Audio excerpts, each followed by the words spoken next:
ನಮಸ್ಕಾರ.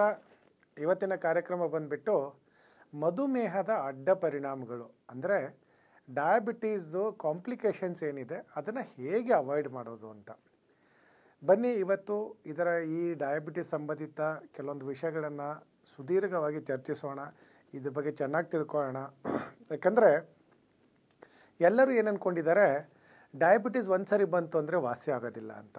ಅದು ಎರಡನೇದಾಗಿ ಈವನ್ ನಮಗೆ ಟೈಪ್ 2 ಡಯಾಬಿಟೀಸು ಎಷ್ಟೊಂದು ಕಡೆ ವಾಸಿ ಆಗುತ್ತೆ ಅಂತ ಹೇಳಿದರೂ ಕೂಡ ಯಾರೂ ಅದನ್ನು ನಂಬಕ್ಕೆ ರೆಡಿ ಇಲ್ಲ. ಜೊತೆಗೆ ಇನ್ನೊಂದು ತುಂಬ ಇಂಪಾರ್ಟೆಂಟ್ ವಿಷಯ ಅಂತಂದರೆ ಡಯಾಬಿಟೀಸ್ ಕಾಂಪ್ಲಿಕೇಶನ್ಸ್ ಬಗ್ಗೆ, ಅಂದರೆ ಈ ಮಧುಮೇಹದ ಅಡ್ಡ ಪರಿಣಾಮಗಳ ಬಗ್ಗೆ ಎಷ್ಟೊಂದು ಜನಕ್ಕೆ ಗೊತ್ತೇ ಇಲ್ಲ. ಎಲ್ಲರೂ ಏನು ಅಂದ್ಕೊಂಡಿದ್ದಾರೆ ಅಂದರೆ, ಈಗ ಒಂದು ಸರಿ ನಂಗೆ ಡಯಾಬಿಟೀಸ್ ಬಂತು ಅಂದರೆ ಅದು ಲೈಫ್ ಲಾಂಗ್ ಕಡಿಮೆ ಆಗೋದಿಲ್ಲ, ಜೊತೆಗೆ ನಾನು ಏನು ಮಾಡಬೇಕು ಅಂದರೆ ಜೀವನ ಇಡೀ ಔಷಧಿ ತೊಗೊಳ್ತಾ ಇರಬೇಕು. ಔಷಧಿ ತೊಗೊಂಡು ಏನಾದರೂ ಶುಗರ್ ಕಂಟ್ರೋಲಲ್ಲಿ ಇತ್ತು ಅಂತಂದರೆ ನನಗೆ ಯಾವುದೇ ಥರ ತೊಂದರೆಗಳು ಆಗೋದಿಲ್ಲ ಅನ್ನೋದು ಒಂದು ತುಂಬ ಜನರ ತಲೆಯಲ್ಲಿ ಒಂದು ತಪ್ಪು ಕಲ್ಪನೆ ಇದೆ. ಆ ವಿಷಯಕ್ಕಂತಲೇ ನಾನು ಈ ಪ್ರೋಗ್ರಾಮ್ನ ನಿಮ್ಮೆಲ್ಲರಿಗೂ ಒಂದು ಅನುಕೂಲ ಆಗಲಿ ಅಂತ ನಾವು ಈ ಪ್ರೋಗ್ರಾಮ್ನ ಮಾಡಿದ್ದೀವಿ. ಒಂದು ತಿಳ್ಕೊಬೋದು, ಟೈಪ್ 2 ಡಯಾಬಿಟೀಸ್ ಏನಿದೆ ಅಂದರೆ ನಾನ್ ಇನ್ಸುಲಿನ್ ಡಿಪೆಂಡೆಂಟ್ ಡಯಾಬಿಟೀಸ್ ಏನಿದೆ ಅದು ಸಂಪೂರ್ಣವಾಗಿ ಗುಣಮುಖ ಮಾಡಬಹುದು. ಇದು ಎಲ್ಲರಿಗೂ ಆಶ್ಚರ್ಯ ಆಗ್ತಾ ಇದ್ದರೂ ಕೂಡ ಇದು ನಿಜ. ಯಾಕಂದರೆ ಬರೀ ಆಯುರ್ವೇದ ಅಲ್ಲ, ನಾನಷ್ಟೇ ಅಲ್ಲ, ಆಮೇಲೆ ಎಷ್ಟೊಂದು ಜನ ವಾಸಿಯಾಗಿರೋರು ಅಷ್ಟೇ ಅಲ್ಲ, ಈವನ್ ಸೈಂಟಿಫಿಕ್ ಪೇಪರ್ ಪ್ರಕಾರ, ಈವನ್ ವಿಶ್ವ ಆರೋಗ್ಯ ಸಂಸ್ಥೆ WHO ಪ್ರಕಾರ ಕೂಡ ಟೈಪ್ 2 ಡಯಾಬಿಟೀಸು ಇಟ್ಸ್ ಕಂಪ್ಲೀಟ್ಲಿ ರಿವರ್ಸೆಬಲ್ಲು ಅಂತ ಕ್ಲಿಯರಾಗಿ ಹೇಳಿದ್ದಾರೆ. ಅಂದರೆ ತಾವು ಒಂದು ಮಾತ್ರ ತಿಳ್ಕೋಬೇಕು, ಈ ಟೈಪ್ 2 ಡಯಾಬಿಟೀಸು ನಮಗೆ ಯಾಕೆ ಬಂದಿದೆ, ಇದನ್ನು ಹೇಗೆ ನಿಯಂತ್ರಣ ಮಾಡಬೇಕು, ಇದು ಟೈಪ್ 1ಗೆ ಕನ್ವರ್ಟ್ ಆಗದೆ ಇರೋ ಥರ ಹೇಗೆ ಇದನ್ನು ಮೇಂಟೈನ್ ಮಾಡ್ಕೊಂಡು ಬರಬೇಕು, ಆಮೇಲೆ ಈ ಟೈಪ್ 2ದಿಂದ ನಾವು ಹೇಗೆ ಇದನ್ನು ರಿವರ್ಸ್ ಮಾಡ್ಬೋದು ಅಂತ ಒಂದಷ್ಟು ಡೀಟೇಲಾಗಿ ತಿಳ್ಕೊಳ್ಳೋಣ. ಫಸ್ಟ್ ಆಫ್ ಆಲ್ ನಾವಿಲ್ಲಿ ಏನು ತಿಳ್ಕೊಬೇಕು ಅಂದರೆ, ಡಯಾಬಿಟೀಸ್ ಯಾಕೆ ಬರುತ್ತೆ, ಯಾರಿಗೆ ಬರುತ್ತೆ, ಆ್ಯಕ್ಚುಲಿ ದೇಹದಲ್ಲಿ ಯಾವ ಥರದ ಒಂದು ಪ್ರಕ್ರಿಯೆ ನಡೀತಾ ಇರುತ್ತೆ, ಅಂದರೆ ಅಲ್ಲಿ ಏನು ಕಾನ್ಸೆಪ್ಟಲ್ಲಿ ಈ ಡಯಾಬಿಟೀಸು ನಮಗೆ ಕಾಯಿಲೆಯಾಗಿ ಪರಿವರ್ತನೆ ಆಗ್ತಾ ಇದೆ ಅನ್ನೋದನ್ನು ತಿಳ್ಕೊಬೇಕು. ನೋಡಿ, ನಾವು ಏನೇ ಒಂದು ಆಹಾರ ತಿಂದರೆ ಅದು ಯಾವಾಗಲೂ ಅಷ್ಟೇ ಶಕ್ತಿಯಾಗಿ ಕನ್ವರ್ಟ್ ಆಗಬೇಕಂದ್ರೆ, ಅಂದರೆ ಎನರ್ಜಿಯಾಗಿ ಕನ್ವರ್ಟ್ ಆಗಬೇಕು ಅಂದರೆ ಅದು ಫಸ್ಟು ಶುಗರ್ ಆಗಿ ಕನ್ವರ್ಟ್ ಆಗುತ್ತೆ. ಆ ಶುಗರ್ ಆಗಿ ಕನ್ವರ್ಟ್ ಆಗಿರೋದು ಎನರ್ಜಿ ಆಗಿ ಆಗಬೇಕು ಕನ್ವರ್ಟು ಅಂತಂದರೆ ಅದಕ್ಕೆ ಇನ್ಸುಲಿನಿನ ಅಗತ್ಯ ಇದೆ. ಯಾವಾಗ ನಮ್ಮ ದೇಹದಲ್ಲಿ ಸರಿಯಾದ ಪ್ರಮಾಣದಲ್ಲಿ, ಸರಿಯಾದ ರೀತಿಯಲ್ಲಿ, ಸರಿಯಾದ ಕ್ವಾಂಟಿಟಿಯಲ್ಲಿ ಯಾವಾಗ ಇನ್ಸುಲಿನ್ ಉತ್ಪತ್ತಿ ಆಗೋದಿಲ್ವೋ ಆವಾಗ ಇದು ಏನು ಶುಗರು ತಿಂದಿರೋ ಆಹಾರ ಶುಗರಾಗಿ ಕನ್ವರ್ಟ್ ಆಗುತ್ತೆ, ಆ ಶುಗರಿಂದ ಎನರ್ಜಿಯಾಗಿ ಕನ್ವರ್ಟ್ ಆಗದೇನೆ ಹಾಗೆ ಬ್ಲಡ್ಡಲ್ಲಿ ಓಡಾಡ್ತಾ ಇರುತ್ತೆ, ಆವಾಗ ನಿಮಗೆ ಡಯಾಬಿಟೀಸ್ ಬರುತ್ತೆ. ಅರ್ಥ ಆಯ್ತಲ್ವಾ? ಹಾಗಾಗಿ ನೀವು ನೋಡಿರ್ಬೋದು, ಫಾಸ್ಟಿಂಗ್ ಶುಗರ್ ಮಾಡಿದಾಗೆ ಅಥವಾ after food sugar level test ಎಲ್ಲ ಮಾಡಿಸಿದಾಗೆ ಶುಗರ್ ಲೆವೆಲ್ ಇನ್ಕ್ರೀಸ್ ಆಗ್ಕೊಂಡಿರುತ್ತೆ. ಅದನ್ನು ನಾವು ಡಯಾಬಿಟೀಸ್ ಅಂತ ಹೇಳ್ತೀವಿ. ಹಾಗಂದರೆ ಟೈಪ್ 1 ಟೈಪ್ 2ಗೂ ಏನು ವ್ಯತ್ಯಾಸ, ಟೈಪ್ 1 ಡಯಾಬಿಟೀಸ್ಗೂ ಟೈಪ್ 2 ಡಯಾಬಿಟೀಸ್ಗೂ ಅಂದರೆ, ಟೈಪ್ 1 ಡಯಾಬಿಟೀಸಲ್ಲಿ ಏನಾಗುತ್ತೆ ಅಂತಂದರೆ ಅದು ಇನ್ಸುಲಿನ್ ಡಿಪೆಂಡೆಂಟ್ ಆಗಿರುತ್ತೆ. ತಾವು ನೋಡಿರ್ಬೋದು, ಎಷ್ಟೊಂದು ಜನ ಅವರಿಗೆ ಟೈಪ್ 2 ಡಯಾಬಿಟೀಸ್ ಆಗಿ ಶುರು ಆಗುತ್ತೆ, ಕಾಲಕ್ರಮೇಣವಾಗಿ ಒಂದಷ್ಟು ವರ್ಷಗಳಾದಮೇಲೆ ಅದು ಇನ್ಸುಲಿನ್ ಡಿಪೆಂಡೆಂಟ್ ಆಗಿ ಕನ್ವರ್ಟ್ ಆಗುತ್ತೆ. ಅದನ್ನು ಕೂಡ ನಾವು ಲಾಂಗ್ ಟರ್ಮಲ್ಲಿ ಇನ್ಸುಲಿನ್ ಡಿಪೆಂಡೆಂಟ್ ಡಯಾಬಿಟೀಸನ್ನು ನಾವು ಟೈಪ್ 1 ಡಯಾಬಿಟೀಸ್ ಅಂತ ಕೂಡ ಹೇಳ್ತೀವಿ. ಹಾಗಾದರೆ ಈ ಡಯಾಬಿಟೀಸ್ ಗೊತ್ತಾದ ತಕ್ಷಣ ಇದನ್ನು ಹೇಗೆ ನಾವು ತಡೆಗಟ್ಟಬಹುದು, ಹೇಗೆ ಇದನ್ನು ರಿವರ್ಸ್ ಮಾಡ್ಬೋದು, ಹೇಗೆ ಇದನ್ನು ಮ್ಯಾನೇಜ್ ಮಾಡ್ಬೋದು. ಒಂದು ತಿಳ್ಕೊಳ್ಳಿ, ಇವನ್ ಆಯುರ್ವೇದದಲ್ಲೂ ಕೂಡ 5000 ವರ್ಷ ಹಿಂದೆನೇ ಹೇಳಿದ್ದಾರೆ. ಈಗ ನಾವೇನು ಎಲ್ಲರೂ ಟೈಪ್ 1 ಟೈಪ್ 2 ಡಯಾಬಿಟೀಸ್ ಅಂತ ಹೇಳ್ತೀವಿ, ಇನ್ನು ಕೆಲವೊಂದು ಸರಿ ಜೆಸ್ಟೇಷನಲ್ ಡಯಾಬಿಟೀಸು ಅದೆಲ್ಲ ಹೇಳ್ತೀವಿ. ಜಸ್ಟ್ 2-3 ಥರ ಡಯಾಬಿಟೀಸ್ ಮಾತ್ರ ಯೂಶಲಿ ಅಲೋಪತಿ ಸಿಸ್ಟಮಲ್ಲಿ ಬಿಲೀವ್ ಮಾಡೋದು. ಬಟ್ ಆಯುರ್ವೇದ ಪ್ರಕಾರ 20 ಥರ ಡಯಾಬಿಟೀಸ್ ಇದೆ, 20 ಟೈಪ್ಸ್ ಡಯಾಬಿಟೀಸ್ ಇದೆ. ಅದರಲ್ಲಿ ಒಂದು ಮಾತ್ರ ಕ್ಯೂರ್ ಆಗೋದಿಲ್ಲ, ಅದೇ ಟೈಪ್ 1 ಡಯಾಬಿಟೀಸ್. ಬಟ್ ಉಳಿದಿದ್ದ 19 ಏನಿದೆ ಸಂಪೂರ್ಣವಾಗಿ ಗುಣಪಡಿಸ್ಬೋದು ಅಥವಾ ಅದನ್ನು ಕಂಟ್ರೋಲ್ ಮಾಡ್ಬೋದು, ಮ್ಯಾನೇಜ್ ಮಾಡ್ಬೋದು ಅಂತಲೇ ಹೇಳಿದ್ದಾರೆ. ಹಾಗಾದರೆ ಇದು ಯಾವ ಥರ ನಾವು ಇದನ್ನು ಕಂಟ್ರೋಲ್ ಮಾಡಬೇಕು? ಫಸ್ಟ್ ಆಫ್ ಆಲ್ ತಾವು ಒಂದು ತಿಳ್ಕೊಬೇಕು, ಮಧುಮೇಹ ಒಂದು ಕಾಯಿಲೆನೇ ಅಲ್ಲ ಅಂತ ಪ್ರತಿಯೊಂದು ಮೆಡಿಕಲ್ ಸೈನ್ಸಲ್ಲೂ ಕೂಡ ಇದನ್ನು ಅಕ್ಸೆಪ್ಟ್ ಮಾಡಿದ್ದಾರೆ. ಹಾಗಾದರೆ ಏನು ಡಾಕ್ಟ್ರೇ ಇದು, ನನಗೆ ಡಯಾಬಿಟಿಸ್ ಬಂದಿದೆ, ನೀವು ಇದು ನೋಡಿದರೆ ಡಿಸೀಸ್ ಇಲ್ಲ ಅಂತಿರಲ್ಲ ಅಂತ. ಒಂದು ಅರ್ಥ ಮಾಡ್ಕೊಳ್ಳಿ, ಡಯಾಬಿಟಿಸ್ ಬಂದುಬಿಟ್ಟು ಒಂದು ಮೆಟಬಾಲಿಕ್ ಸಿಂಡ್ರೋಮ್ ಅಂತ ಹೇಳ್ತೀವಿ ನಾವು.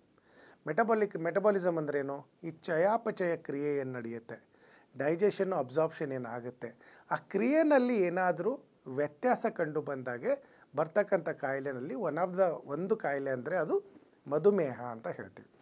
ಸೊ ಫಸ್ಟ್ ಇದು ಶುರುವಾಗೋದು ನಿಮಗೆ ಮೆಟಬಾಲಿಕ್ ಡಿಸಾರ್ಡರ್ ಅಂತ.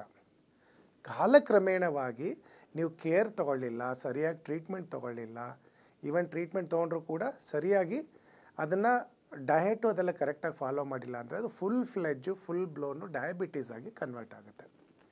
ಫಸ್ಟು ಟೈಪ್ 2 ಆಗಿ ಕನ್ವರ್ಟ್ ಆಗುತ್ತೆ, ಆಮೇಲೆ ಅದು ಟೈಪ್ 1 ಆಗಿ ಕನ್ವರ್ಟ್ ಆಗುತ್ತೆ. ಹೇಗೆ ನಾವು ಈಗ ತಿಂತಕ್ಕಂಥ ಆಹಾರ ಸ್ವಲ್ಪ ಏನಾದರೂ ಕ್ವಾಂಟಿಟಿ ಜಾಸ್ತಿ ತಿಂತು ಅಂದರೆ ಹೇಗೆ ನಮಗೆ ಒಂಥರ ಹೆವಿನೆಸ್ ಅನಿಸುತ್ತೆ, ಇಂಡೈಜೆಷನ್ ಅನಿಸುತ್ತೆ, ಹಸಿವೆ ಆಗೋದಿಲ್ಲ ನೆಕ್ಸ್ಟು ಊಟ ತಿನ್ನೋದಕ್ಕೆ, ಕಾನ್ಸ್ಟಿಪೇಷನ್ ಆಗುತ್ತೆ, ಅದೇ ಥರ ಬಾಡಿನಲ್ಲೂ ಕೂಡ ಡಯಾಬಿಟೀಸ್ ಶುರುವಾಗೋದು ಜಸ್ಟ್ ಒಂದು ಮೆಟಬಾಲಿಕ್ ಸಿಂಡ್ರೋಮ್ ಅಂತ. ನಾವು ಅದನ್ನು ಸರಿಯಾಗಿ ಇನಿಷಿಯಲ್ ಸ್ಟೇಜಲ್ಲಿ ಅದನ್ನು ಕಂಟ್ರೋಲ್ ಮಾಡಿದರೆ ಸಂಪೂರ್ಣವಾಗಿ ಗುಣಮುಖವಾಗುತ್ತೆ. ಬಟ್ ನಾವು ಅದನ್ನು ಹಾಗೆ ಮಾಡೋದಿಲ್ಲ. ಯಾಕಂದರೆ ಪ್ರತಿಯೊಬ್ಬರ ತಲೆಯಲ್ಲಿ ಹೇಗೆ ಕೂತಿದೆ ಅಂತಂದರೆ, ಒಂದು ಸರಿ ಮಧುಮೇಹ ಬಂತು ಅಂದರೆ ಅದು ಜೀವನ ಇಡೀ ಇರುತ್ತೆ, ಅದು ಕಾಯಿಲೆ ವಾಸಿ ಆಗೋದಿಲ್ಲ ಅಂತ. ಹಾಗೇನಲ್ಲ. ಹಾಗಾದರೆ ಏನು ಮಾಡಬೇಕು? ಸಿಂಪಲ್ ಟಿಪ್ಸ್ನ ಫಸ್ಟ್ ಹೇಳ್ತೀನಿ ನಿಮಗೆ. ಯಾವಾಗಲೂ ಅಷ್ಟೇ ಡಯಾಬಿಟೀಸ್ ಬರ್ತಾ ಇರೋದು ಇತ್ತೀಚಿನ ಕಾಲದಲ್ಲಿ ತುಂಬ ಜಾಸ್ತಿ ಜನಕ್ಕೆ. ತಾವು ನೋಡಿರ್ಬೋದು, ಹಳೆ ಕಾಲದಲ್ಲಿ ಯಾರಿಗಾದರೂ ಡಯಾಬಿಟೀಸ್ ಅಂತಂದರೆ ಅದು ಯಾರಾದರೂ ಶ್ರೀಮಂತರಿಗೆ ಬರೋದು ಅಥವಾ ವಯಸ್ಸಾದವರಲ್ಲಿ ಬರ್ತಿತ್ತು. ಯಾಕಂದರೆ ಅವರು ಜಾಸ್ತಿ ಆ್ಯಕ್ಟಿವಿಟೀಸ್ನ ಮಾಡೋದಿಲ್ಲ, ನಡೆದಾಡೋದಿಲ್ಲ, ವ್ಯಾಯಾಮಗಳು ಮಾಡೋದಿಲ್ಲ, ವಾಕಿಂಗ್ ಇಲ್ಲ, ಒಂದೇ ಕಡೆ ಕೂತ್ಕೊಂಡಿರೋದು, ಸೆಡೆಂಟ್ರಿ ಲೈಫ್ ಸ್ಟೈಲು. ಅದಕ್ಕೆ ಡಯಾಬಿಟೀಸ್ನ one of the life style disease ಅಂತ ಹೇಳಿದ್ದಾರೆ. ಈಗ ಬಂದಿರೋದು ಇದು ನಾವು ಮಾಡ್ಕೊಂಡಿರ್ತಕ್ಕಂಥ ಕಾಯಿಲೆನ ಲೈಫ್ ಸ್ಟೈಲ್ ಡಿಸೀಸ್ ಅಂತ ಹೇಳ್ತೀವಿ. ನಮ್ಮ ಒಂದು ಲೈಫ್ ಸ್ಟೈಲಿಂದ ಒಂದೇ ಕಡೆ ಕೂತ್ಕೊಂಡಿರೋದು, ಸರಿಯಾಗಿ ನಿದ್ರೆ ಮಾಡೋದಿಲ್ಲ, ಟೈಮಿಗೆ ಊಟ ಮಾಡೋದಿಲ್ಲ, ಸರಿಯಾದ ಕ್ವಾಂಟಿಟಿ ತಿನ್ನೋದಿಲ್ಲ, ಕ್ಯಾಲರಿ ಕಾನ್ಷಿಯಸ್ ಇರೋದಿಲ್ಲ, ನಿದ್ರೆ ಸರಿ ಮಾಡೋದಿಲ್ಲ, ಸ್ಟ್ರೆಸ್ ಜಾಸ್ತಿ, ಟೆನ್ಷನ್ ಜಾಸ್ತಿ, ಇದೆಲ್ಲದರಿಂದನೂ ಕೂಡ ಡಯಾಬಿಟೀಸ್ ಬರುತ್ತೆ. ಸೊ ಯಾವಾಗ ಇದರಿಂದ ಎಲ್ಲ ಡಯಾಬಿಟೀಸ್ ಬರುತ್ತೆ ಅಂತಂದರೆ ನಂಬರ್ 1 ಏನು ಮಾಡಬೇಕು ನೀವು ಅಂದರೆ ಇದನ್ನೆಲ್ಲ ಅವಾಯ್ಡ್ ಮಾಡಬೇಕು. ಲೈಫ್ ಸ್ಟೈಲ್ ಚೇಂಜ್ ಮಾಡ್ಕೋಬೇಕು. ಸಿಂಪಲ್ 1 ಅವರ್ ಬ್ರಿಸ್ಕ್ ವಾಕ್ ಮಾಡಬೇಕು, ಟೈಮಿಗೆ ಊಟ ಮಾಡಬೇಕು, ಸರಿಯಾದ ಕ್ವಾಂಟಿಟಿ ತಿನ್ನಬೇಕು, ಫ್ರೈಡ್ ಫುಡ್ ಅವಾಯ್ಡ್ ಮಾಡಬೇಕು, ತುಂಬ ಸ್ವೀಟ್ಸ್ ತಿನ್ನಬಾರ್ದು, ಪ್ರಿಸರ್ವೇಟಿವ್ ಇರೋ ತಿನ್ನಬಾರ್ದು, ಕೂಲ್ ಡ್ರಿಂಕ್ಸು ಅಂಥದ್ದೆಲ್ಲ ಜಾಸ್ತಿ ಕುಡಿಬಾರ್ದು, ಸ್ವೀಟ್ಸು ಜಾಸ್ತಿ ತಿನ್ನಬಾರ್ದು. ಯಾಕಂದರೆ ಅದರಲ್ಲಿ ಈಗೇನಾಗಿದೆ, ಸ್ಯಾಚುರೇಟೆಡ್ ಇವು ಫ್ಯಾಟಿ ಆ್ಯಸಿಡ್ಸ್ ಎಲ್ಲ ಜಾಸ್ತಿ ಬಂದುಬಿಟ್ಟು ಇನ್ನೂ ಮೆಟಬಾಲಿಸಮ್ನ ಸಪ್ರೆಸ್ ಮಾಡ್ತಾ ಹೋಗುತ್ತೆ. ಸೊ ಹಾಗಾಗಿ ತಾವು ಫಸ್ಟು ಯಾವುದರಿಂದ ಡಯಾಬಿಟಿಸ್ ಬರ್ತಾಯಿದೆ ಅದನ್ನು ಅವಾಯ್ಡ್ ಮಾಡಿದರೆ 90% ಆ ಕಾಯಿಲೆ ಕಂಟ್ರೋಲ್ಗೆ ಬಂದಾಗೆ. ರಿಫೈನ್ಡ್ ಫುಡ್ ತಿನ್ನಬಾರ್ದು, ಮೈದಾ, ಬರೀ ವೈಟ್ ರೈಸ್ ತಿನ್ನೋದು, ಇಂಥದ್ದೆಲ್ಲ ಒಂದು ಸ್ವಲ್ಪ ಅವಾಯ್ಡ್ ಮಾಡಿ ಆದಷ್ಟು ಸ್ವಲ್ಪ ಸೊಪ್ಪುಗಳು, ತರಕಾರಿಗಳು, ಮೊಳಕೆ ಕಾಳು, ಹೈ ಪ್ರೋಟೀನ್ ಫುಡ್ಡು ಇಂಥದ್ದೆಲ್ಲ ಜಾಸ್ತಿ ಆ್ಯಡ್ ಮಾಡಿ ಒಂದು ಸ್ವಲ್ಪ 1 ಅವರ್ ವಾಕ್ ಮಾಡೋಕ್ಕೆ ಶುರು ಮಾಡ್ತಂದರೆ ನೀವು 3 to 6 ಮಂತ್ಸಲ್ಲಿ ನಿಮ್ಮದು HbA1c ಇವನ್ 10-12 ಇದ್ದರೂ ಕೂಡ 2 to 3ವರೆಗೆ ನೀವು ಡೌನ್ ಮಾಡ್ಬೋದು. Just simple diet life style modification ಮಾಡಿದರೆ. ಆಮೇಲೆ ಈ ಟೈಪ್ 2 ಡಯಾಬಿಟೀಸ್ ಏನಾದರೂ ಟೈಪ್ 1 ಆಗಿ ಕನ್ವರ್ಟ್ ಆಯಿತು ಅಂತಂದರೆ ತಾವು ಲೈಫ್ ಲಾಂಗ್ ಇನ್ಸುಲಿನ್ ತೊಗೊಂಡಿರ್ತೀರ. ಬಟ್ ಇವತ್ತಿನ ಕಾರ್ಯಕ್ರಮದಲ್ಲಿ ನಾನು ಏನು ನಿಮಗೆ ಹೇಳಬೇಕಂತ ಇದ್ದೀನಿ ಅಂತಂದರೆ, ಈಗ ಒಂದು ಟೈಪ್ 2 ಡಯಾಬಿಟೀಸು ಹೇಗೆ ಬರುತ್ತೆ, ಒಟ್ಟಲ್ಲಿ ಡಯಾಬಿಟೀಸ್ ಹೇಗೆ ಬರುತ್ತೆ, ಅದು ಟೈಪ್ 2 ಹೇಗಿರುತ್ತೆ, ಆಮೇಲೆ ಟೈಪ್ 1 ಆಗಿ ಹೇಗೆ ಕನ್ವರ್ಟ್ ಆಗುತ್ತೆ, ಯಾಕೆ ನಮಗೆ ಬರುತ್ತೆ, ಅದೆಲ್ಲ ತಿಳ್ಕೊಂಡಿದ್ದೀರ. ಬಟ್ ಎಷ್ಟೊಂದು ಜನಕ್ಕೆ ಗೊತ್ತಿಲ್ಲ ಡಯಾಬಿಟೀಸ್ನ ಅಡ್ಡ ಪರಿಣಾಮಗಳು, ಅದನ್ನು ಸೈಡ್ ಎಫೆಕ್ಟ್ಸ್ ಅಂತ ಹೇಳ್ತೀವಿ. ತಾವು ನೋಡಿರ್ಬೋದು, ಎಷ್ಟೊಂದು ಜನ ಹೇಳ್ತಾರೆ ಡಯಾಬಿಟೀಸು ಕಣ್ಣು ಮೇಲೆ ಎಫೆಕ್ಟ್ ಮಾಡುತ್ತೆ, ನರಗಳ ಮೇಲೆ ಎಫೆಕ್ಟ್ ಮಾಡುತ್ತೆ, ಕಿಡ್ನಿ ಮೇಲೆ ಎಫೆಕ್ಟ್ ಮಾಡುತ್ತೆ, ಹಾರ್ಟ್ ಮೇಲೆ, ಲಿವರ್ ಮೇಲೆ, ಎಷ್ಟೊಂದು ಆರ್ಗನ್ಸ್ಗಳ ಮೇಲೆ ಇದು ಡಯಾಬಿಟೀಸು ಎಫೆಕ್ಟ್ ಮಾಡ್ತಾ ಇರುತ್ತೆ. ಸೊ ಈ ಎಫೆಕ್ಟ್ನ ಹೇಗೆ ಕಡಿಮೆ ಮಾಡಬೇಕು? ಎಲ್ಲರೂ ಏನು ಅಂದ್ಕೊಂಡಿದ್ದಾರೆ, ಶುಗರ್ ಮಾತ್ರೆ ನುಂಗ್ತಾ ಇದ್ದರೆ ಸಾಕು ಅಂತ. ಆಮೇಲೆ ತಾವು ಎಷ್ಟೊಂದು ಜನ ನೋಡಿರ್ತೀರ, ಯಾರಿಗಾದರೂ ಒಂದು ಸರಿ ಡಯಾಬಿಟೀಸ್ ಬಂತು ಅಂತಂದರೆ ಫಸ್ಟು ಒಂದು ಸಿಂಪಲ್ ಮೆಡಿಸಿನ್ ಶುರು ಮಾಡಿರ್ತಾರೆ, ಚಿಕ್ಕ ಡೋಸಿಂದ, ಸ್ಮಾಲರ್ ಡೋಸಿಂದ. ಕಾಲಕ್ರಮೇಣವಾಗಿ ಡೋಸ್ ಇನ್ಕ್ರೀಸ್ ಮಾಡ್ಕೊಂಡು ಬರ್ತಾರೆ, ಆಮೇಲೆ ನಂಬರ್ ಆಫ್ ಮೆಡಿಸಿನ್ ಇನ್ಕ್ರೀಸ್ ಮಾಡ್ಕೊಂಡು ಬರ್ತಾರೆ. ಆವಾಗೂ ಕಂಟ್ರೋಲ್ ಬರೋದಿಲ್ಲ, ಆವಾಗೆ ಸ್ವಲ್ಪ ಸ್ಮಾಲ್ ಡೋಸಲ್ಲಿ ಇನ್ಸುಲಿನ್ ಶುರು ಮಾಡ್ತಾರೆ. ಆವಾಗೂ ಕಂಟ್ರೋಲ್ ಬರೋದಿಲ್ಲ, ಫುಲ್ ಪ್ಲೆಜ್ ಆಗಿ ಇನ್ಸುಲಿನ್ನ ಮಾರ್ನಿಂಗ್ ಈವ್ನಿಂಗ್ ಡೋಸ್ ಆಗಿ ಶುರು ಮಾಡ್ತಾ ಬರ್ತಾರೆ. ಬಟ್ಟು ಈ ಒಂದು ಪ್ರಕ್ರಿಯೆಯಲ್ಲಿ ಎಷ್ಟೊಂದು ಜನಕ್ಕೆ ಈ ಡಯಾಬಿಟೀಸ್ ಕಾಂಪ್ಲಿಕೇಶನ್ ಯಾವಾಗ ಬರುತ್ತೆ ಅಂತಲೇ ಎಷ್ಟೊಂದು ಜನಕ್ಕೆ ಗೊತ್ತಿರೋದಿಲ್ಲ. ಯಾಕಂದ್ರೆ ನಾವು ಏನು ಮಾಡ್ತೀವಿ ಅಂದರೆ ತಿಂಗಳಾನ್ಗಟ್ಟಲೆ ಮೆಡಿಸಿನ್ ತೊಗೊಳ್ತಾ ಇರ್ತೀವಿ.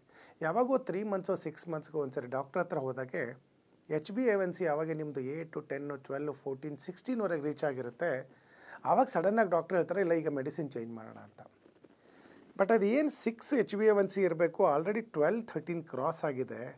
ಆ ಟೈಮ್ ಪೀರಿಯಡಲ್ಲಿ ಏನಿರುತ್ತೆ ಆವಾಗದು ಹೆವಿ ಎಕ್ಸಸ್ ಶುಗರ್ ಕಂಟೆಂಟು ನಿಮ್ಮ ಬ್ಲಡ್ಡಲ್ಲಿ ಬಂದುಬಿಟ್ಟು ಇರೋ ಆರ್ಗನ್ಗಳನ್ನು ಸರಿಯಾಗಿ ಫಂಕ್ಷನ್ ಮಾಡೋಕ್ಕೆ ಬಿಡೋದಿಲ್ಲ. ಬ್ರೈನ್ ಇರ್ಬೋದು, ಹಾರ್ಟ್ ಇರ್ಬೋದು, ಕಿಡ್ನಿ, ಲಿವರ್. ನೀವು ತಾವು ನೋಡಿರ್ಬೋದು ಮೆಜಾರಿಟಿ ಡಯಾಬಿಟೀಸ್ ಇರೋರಿಗೆ ಫ್ಯಾಟಿ ಲಿವರ್ ಇರುತ್ತೆ. ಆಮೇಲೆ ನರಗಳ ಮೇಲೆ ಎಫೆಕ್ಟ್ ಆಗಿಬಿಟ್ಟು ನರ್ವೈನ್ ವೀಕ್ನೆಸ್ ಇರುತ್ತೆ, ನರಗಳಲ್ಲಿ ಒಂದು ವೀಕ್ನೆಸ್ ಬರುತ್ತೆ. ಆಮೇಲೆ ಎಷ್ಟೊಂದು ತಾವು ನೋಡಿರ್ಬೋದು ಡಯಾಬಿಟಿಕ್ ಉಂಡು ಏನಾದರೂ ಗಾಯ ಆಯಿತು ಅಂತಂದರೆ ಅದು ಬೇಗ ವಾಸಿ ಆಗೋದಿಲ್ಲ. ಎಷ್ಟೊಂದು ಸರಿ ತಾವು ನೋಡಿರ್ತೀರ ಡಯಾಬಿಟೀಸಲ್ಲಿ ಆ್ಯಂಪುಟೇಷನ್ ಆಗಿರೋದು ಕೂಡ ತಾವು ಕೇಳಿರ್ತೀರ. ಸೊ ಈ ಡಯಾಬಿಟಿಕ್ ಕಾಂಪ್ಲಿಕೇಶನ್ ಏನಿದೆ ಅದನ್ನು ನಮ್ಮ ಶತಾಯುನಲ್ಲಿ, ಯಾಕಂದ್ರೆ ನಾವು 125 ವರ್ಷದಿಂದ ಈ ಮಧುಮೇಹಕ್ಕೆ ಚಿಕಿತ್ಸೆ ಕೊಡ್ತಾ ಇದ್ದೀವಿ. ತುಂಬ ಜನ ತಂದ ಟೈಪ್ 2 ಡಯಾಬಿಟೀಸ್ನ 100% ರಿವರ್ಸ್ ಮಾಡ್ಕೊಂಡಿದ್ದಾರೆ. ಆಲ್ಮೋಸ್ಟು 10-15 ವರ್ಷದಿಂದ ಅವರಿಗೆ ಮತ್ತೆ ಶುಗರ್ ಬಂದಿಲ್ಲ. ಆ ಥರ ಒಂದು ಲೆವೆಲಲ್ಲಿ ನಾವು ಟ್ರೀಟ್ಮೆಂಟ್ ಕೊಡ್ತಾ ಇದ್ದೀವಿ. ಜೊತೆಗೆ ನಿಮಗೆ ಬೈ ಚಾನ್ಸಿಗೆ ಆಲ್ರೆಡಿ ಟೈಪ್ 1 ಆಗಿದೆ, ಇನ್ಸುಲಿನ್ ಡಿಪೆಂಡೆನ್ಸಿ ಇದೆ, ಆಮೇಲೆ ನರಗಳಲ್ಲಿ ವೀಕ್ನೆಸ್ ಇದೆ, ಕಣ್ಣು ಬ್ಲರ್ ಆಗ್ತಾ ಇದೆ, ಫ್ಯಾಟಿ ಲಿವರ್ ಆಗಿದೆ ಎಲ್ಲ ಅಂತಂದರೆ ಈ ಕಾಂಪ್ಲಿಕೇಶನ್ನ ಕಡಿಮೆ ಮಾಡೋಕ್ಕೆ ನಾವೊಂದು ಡಯಾಬಿಟಿಕ್ ಡಿಟಾಕ್ಸ್ ಅಂತ ಮಾಡ್ತೀವಿ. ಆ ಡಯಾಬಿಟಿಕ್ ಡಿಟಾಕ್ಸಲ್ಲಿ ಏನು ಅಂದರೆ ನಿಮ್ಮ ಮೆಟಬಾಲಿಸಮ್ ಇನ್ಕ್ರೀಸ್ ಆಗುತ್ತೆ. ಮೆಟಬಾಲಿಸಮ್ ಇನ್ಕ್ರೀಸ್ ಆಗಿಬಿಟ್ಟು ಅಬ್ಸಾರ್ಪ್ಷನ್ ರೇಟ್ ಇನ್ಕ್ರೀಸ್ ಮಾಡುತ್ತೆ. ಆಮೇಲೆ ನಾವು ಕೊಡೋ ಮೆಡಿಸಿನಲ್ಲಿ ಇನ್ಸುಲಿನ್ ಸೀಕ್ರೇಷನ್ ಕೆಪಾಸಿಟಿ ಇನ್ಕ್ರೀಸ್ ಮಾಡ್ಕೊಂಬರುತ್ತೆ. ಸೊ ಅವಾಗ ಏನಾಗುತ್ತೆ, ನಿಮ್ಮ ಶುಗರ್ ಲೆವೆಲ್ ಡೌನ್ ಆಗ್ತಾ ಬರುತ್ತೆ, ಒಳ್ಳೆ ಕಂಟ್ರೋಲ್ಗೆ ಬರುತ್ತೆ. ಜೊತೆಗೆ ಎಷ್ಟೊಂದು ಟ್ರೀಟ್ಮೆಂಟು ನಾವು ಡಯಾಬಿಟೀಸ್ ಡಿಟಾಕ್ಸ್ ಮಾಡಿದ ಮೇಲೆ ಒಂದಷ್ಟು ಮೆಡಿಸಿನ್ಸು, ಕೆಲವೊಂದು ಥೆರಪೀಸ್ ಇದೆ. ಈಗ ಸರ್ವಾಂಗಧಾರ ಅಂತ ಹೇಳ್ತೀವಿ, ಷಷ್ಟಿಕಶಾಲಿ ಪಿಂಡ ಸ್ವೇದ, ಶಿರೋಧಾರ ಅಂತ ಹೇಳ್ತೀವಿ, ಎಷ್ಟೊಂದು ವೆರೈಟಿ ಬಸ್ತಿಗಳಿದೆ, ಮಧುತೈಲಿಕ ಬಸ್ತಿ ಅಂತ ಹೇಳ್ತೀವಿ. ಇಂಥದ್ದೆಲ್ಲ ಟ್ರೀಟ್ಮೆಂಟ್ ಕೊಡೋದ್ರಿಂದ ನಿಮಗೆ ಏನು ಅನ್ಕಂಟ್ರೋಲ್ಡ್ ಡಯಾಬಿಟೀಸಿಂದ ಆರ್ಗನ್ಸ್ ಮೇಲೆ ಏನು ಎಫೆಕ್ಟ್ ಆಗಿರುತ್ತೆ ಅಡ್ಡ ಪರಿಣಾಮಗಳು, ಅದೆಲ್ಲವೂ ಕೂಡ ತಾವು 100% ರಿವರ್ಸ್ ಮಾಡ್ಬೋದು. ಬೈ ಚಾನ್ಸ್ ಏನಾದರೂ ಟೈಪ್ 1 ಡಯಾಬಿಟೀಸಾಗಿ ಕನ್ವರ್ಟ್ ಆಗಿದೆ, ಅದು ರಿವರ್ಸ್ ಮಾಡೋಕ್ಕೆ ಆಗೋದಿಲ್ಲ ಅಂದರೂ ಕೂಡ ನಮ್ಮಲ್ಲಿ ಶತಾಯುನಲ್ಲಿ ಕೊಡ್ತಾ ಇರ್ತಕ್ಕಂಥ ಈ ಮಧುಮೇಹದ ಚಿಕಿತ್ಸೆ ಏನಿದೆ ಅದರಲ್ಲಿ ಕಾಂಪ್ಲಿಕೇಶನ್ಸ್ನ 100% ರಿವರ್ಸ್ ಮಾಡ್ಬೋದು. ಅಂದರೆ ನೀವು ನೆಮ್ಮದಿಯಾಗಿ ಡಯಾಬಿಟೀಸಿಂದ ಯಾವುದೇ ತೊಂದರೆ ಆಗದಿರೋ ಥರ ಬದುಕ್ಬೋದು. ಇನ್ನು ಟೈಪ್ 2 ಡಯಾಬಿಟೀಸ್ ಇತ್ತು ಅಂತಂದರೆ ಇದು 100% ರಿವರ್ಸಬಲ್. ಯಾಕಂದರೆ ಪ್ರತಿಯೊಂದು ಮೆಡಿಕಲ್ ಸೈನ್ಸು ಕೂಡ ಅದೇ ಹೇಳ್ತಾ ಇದೆ, ಆಯುರ್ವೇದನೂ ಕೂಡ ಅದೇ ಹೇಳಿದೆ. ಸ್ವಲ್ಪ ಡಯಟು ಲೈಫ್ ಸ್ಟೈಲ್ ಮಾಡಿಫಿಕೇಷನ್ ಮಾಡ್ತು ಅಂತಂದರೆ, ಸ್ವಲ್ಪ ಡಯಾಬಿಟೀಸ್ ಡಿಟಾಕ್ಸ್ ಎಲ್ಲ ತೊಗೊಂಡ್ಬಿಟ್ಟು ಕೆಲವೊಂದು ಥೆರಪೀಸ್ ಎಲ್ಲ ತೊಗೊಂಡ್ಬಿಟ್ರೆ ಆರಾಮಾಗಿ ತಾವು ರಿವರ್ಸ್ ಮಾಡ್ಬೋದು. ಜೊತೆಗೆ ನಾವು ಶತಾಯು 15 ಕ್ಲಿನಿಕ್ಕು ಬೆಂಗಳೂರಲ್ಲಿ ಎಲ್ಲ ಕಡೆ ಇದೆ. ನಿಮ್ಗೆ ಯಾವ್ದು ಹತ್ತಿರ ಇದೆ ಅಲ್ಲಿ ಹೋಗ್ಬಿಟ್ಟು ಇದು ಮಾಡಿ, ಅಥವಾ ಕೆಳಗಡೆ ಬರ್ತಾ ಇರ್ತಕ್ಕಂಥ ನಂಬರ್ಗೆ ನಿಮ್ಮದು HbA1c ಮಾಡಿಸಿ, ಒಂದು ಹೊಟ್ಟೆ ಸ್ಕ್ಯಾನಿಂಗ್ ಮಾಡಿಸ್ಬಿಟ್ಟು ಅದೆರಡು ರಿಪೋರ್ಟ್ಸ್ ಕಳಿಸ್ಬಿಡ್ತು ಅಂತಂದರೆ ಆನ್ಲೈನ್ ಕನ್ಸಲ್ಟೇಷನ್ ಕೂಡ ತಾವು ತೊಗೋಬೋದು. ಇನ್ನು ಕೆಲವ್ರು ಹೇಳ್ತಾರೆ ಇಲ್ಲ ಡಾಕ್ಟರ್ ನನಗೆ ಮನೆಯಲ್ಲಿ ಕಂಟ್ರೋಲ್ ಮಾಡೋಕ್ಕಾಗೋದಿಲ್ಲ, ವರ್ಕ್ ಸ್ಟ್ರೆಸ್ ಇರುತ್ತೆ, ಜಾಬ್ ಸ್ಟ್ರೆಸ್ ಇರುತ್ತೆ, ಆಮೇಲೆ ನನಗೆ ಮನೆಯಲ್ಲಿ ಅಷ್ಟು ಈಸಿಯಾಗಿ ನನಗೆ ಸಪ್ರೇಟಾಗಿ ಫುಡ್ ಮಾಡ್ಕೊಳಕ್ಕಾಗಲ್ಲ ಅಂತಂದರೆ ಶತಾಯು ಆಯುರ್ವೇದ ಯೋಗ ರಿಟ್ರೀಟ್ ಅಂತ ಬ್ಯಾಂಗ್ಳೂರು ಇಂಟರ್ನ್ಯಾಷನಲ್ ಏರ್ಪೋರ್ಟ್ ಹತ್ತಿರನೇ ಇದೆ. ತಾವು ಬಂದು ಉಳ್ಕೊಂಡು ಟ್ರೀಟ್ಮೆಂಟ್ ತೊಗೋಬೋದು. ಹಾಗೆ ನಿಮಗೆ ಡಯಾಬಿಟೀಸ್ ಇದ್ದರೆ ಎಲ್ಲ ಥರದ ಹೆಲ್ತ್ ಇನ್ಶೂರೆನ್ಸ್ ಏನಿದೆ ಅದು ಕಂಪ್ಲೀಟ್ 100% ಕವರೇಜ್ ಇದೆ ನಮ್ಮ ಹತ್ರ. ಶತಾಯಿನಲ್ಲಿ ನಿಮಗೆ ಹೆಲ್ತ್ ಇನ್ಶೂರೆನ್ಸು ಕ್ಯಾಶ್ಲೆಸ್ ಕೂಡ ಇದೆ. ಸೊ ಕೆಳಗೆ ಬರ್ತಾ ಇರ್ತಕ್ಕಂಥ ನಂಬರ್ಗೆ ನಿಮ್ಮ ಡೀಟೇಲ್ಸ್ ಕಳಿಸಿ, ನೀವು ಟ್ರೀಟ್ಮೆಂಟ್ ಏನಾದರೂ ತೊಗೊಳ್ಬೇಕು ಅಂದರೆ ಡಯಾಬಿಟೀಸ್ ಏನಾದರೂ ಇದ್ದರೆ ಒಂದು 11 to 21 ಡೇಸ್ ಬಂದು ಉಳ್ಕೊಳ್ತು ಅಂತಂದರೆ ನಿಮ್ಮ ಬಾಡಿ ಆಲ್ಮೋಸ್ಟ್ 4-5 ಇಯರ್ಸ್ ಬ್ಯಾಕ್ ಹೇಗಿತ್ತು ಅಷ್ಟು ಚೆನ್ನಾಗಿ ಎನರ್ಜೆಟಿಕ್ ಆಗಿರುತ್ತೆ, ಶುಗರ್ ಲೆವೆಲ್ ಡೌನ್ ಆಗುತ್ತೆ, ನರಗಳಲ್ಲಿ ಒಳ್ಳೆ ಶಕ್ತಿ ಬಂದಿರುತ್ತೆ, ಆಮೇಲೆ ಸ್ಟ್ರೆಸ್ ಕಡಿಮೆ ಆಗುತ್ತೆ, ವೆಯ್ಟ್ ಲಾಸ್ ಆಗುತ್ತೆ, ಎಷ್ಟೆಲ್ಲ ಇದ್ರದ್ದು ಇಂಪ್ರೂವ್ಮೆಂಟ್ಗಳಾಗುತ್ತೆ.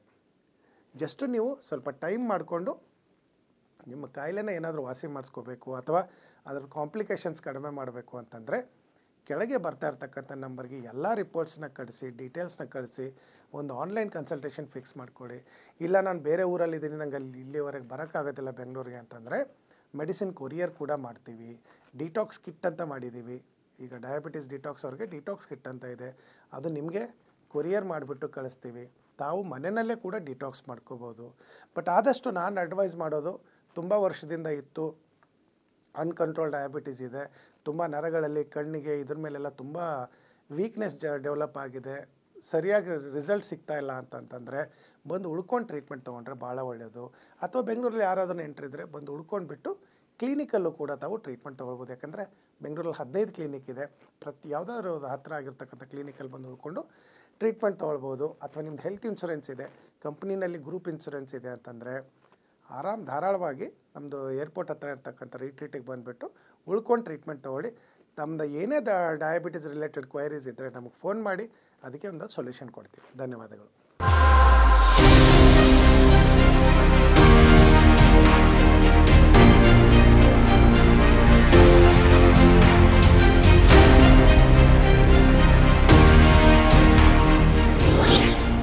ಶತಾಯು ಆಯುರ್ವೇದ ಸೆಂಟರ್ ಸುಮಾರು 120 ವರ್ಷಗಳ ಇತಿಹಾಸ ಹೊಂದಿರುವಂತಹ ಈ ಆಯುರ್ವೇದ ಸೆಂಟರ್ ಆಯುರ್ವೇದ ಕ್ಷೇತ್ರದಲ್ಲಿ ಮಹತ್ತರವಾದ ಸಾಧನೆ ಮಾಡಿದೆ. ಅಷ್ಟೇ ಅಲ್ಲ, ಬೆಂಗಳೂರಿನ ನಾನಾ ಭಾಗದಲ್ಲಿ ಇದರ ಸೆಂಟರ್ಗಳಿವೆ. ಇದರ ಜೊತೆಗೆ 35ಕ್ಕೂ ಹೆಚ್ಚು ವೈದ್ಯರು ಸೇರಿದಂತೆ 100ಕ್ಕೂ ಹೆಚ್ಚು ಥೆರಪಿಸ್ಟ್ಗಳು ರೋಗಿಗಳ ಸೇವೆಯಲ್ಲಿ ನಿರತರಾಗಿದ್ದಾರೆ. ಇನ್ನೂ ವಿಶೇಷ ಅಂತಂದ್ರೆ ಸುಮಾರು 10 ಲಕ್ಷಕ್ಕೂ ಅಧಿಕ ರೋಗಿಗಳಿಗೆ ಈ ಶತಾಯು ಸೆಂಟರ್ ಚಿಕಿತ್ಸೆ ನೀಡಿದೆ. ಅಷ್ಟೇ ಅಲ್ಲ, ಅವರ ರೋಗವನ್ನ ಗುಣಪಡಿಸಿ ಅವರ ಮೊಗದಲ್ಲಿ ನಗು ಬರುವಂತಹ ಮಹತ್ ಕಾರ್ಯವನ್ನ ಮಾಡಿದೆ. ಬನ್ನಿ ಹಾಗಾದ್ರೆ ಈ ಶತಾಯು ಸೆಂಟರ್ನಲ್ಲಿ ಯಾವ ರೀತಿ ಚಿಕಿತ್ಸೆ ನೀಡಲಾಗುತ್ತೆ, ಈ ಸೆಂಟರ್ ಯಾವ ರೀತಿ ಕಾರ್ಯನಿರ್ವಹಿಸುತ್ತೆ, ಬನ್ನಿ ನೋಡೋಣ.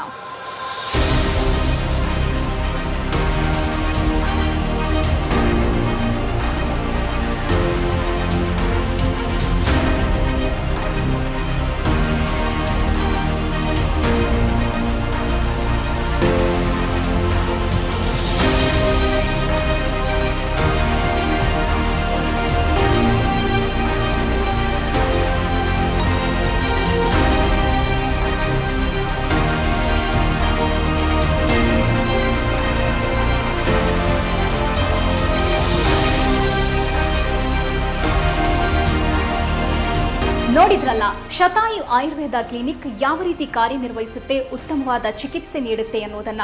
ತಾವೇನಾದ್ರೂ ಒಬೆಸಿಟಿ, ಡಯಾಬಿಟೀಸ್, PCOD ಅಥವಾ ಗರ್ಭಧಾರಣೆಯ ಸಮಸ್ಯೆ, ಕೀಲು ನೋವು, ಗಂಟು ನೋವು ಇಂತಹ ಯಾವುದಾದ್ರೂ ಸಮಸ್ಯೆಯಲ್ಲಿ ಬಳಲ್ತಾ ಇದ್ರೆ ಬೆಂಗಳೂರಿನ ನಾನಾ ಭಾಗದಲ್ಲಿ ಶತಾಯು ಆಯುರ್ವೇದ ಕ್ಲಿನಿಕ್ನ ಸೆಂಟರ್ಗಳಿವೆ. ನಿಮ್ಮ ಹತ್ತಿರದ ಸೆಂಟರ್ಗೆ ಹೋಗಿ ತಾವು ಚಿಕಿತ್ಸೆ ಪಡೆಯಬಹುದಾಗಿದೆ. ಹಾಗಾದ್ರೆ ಯಾಕೆ ತಡ? ಅಡ್ರೆಸ್ ಪ್ಲೇಟ್ ಇಂತಿದೆ, ನೋಟ್ ಮಾಡ್ಕೊಳ್ಳಿ.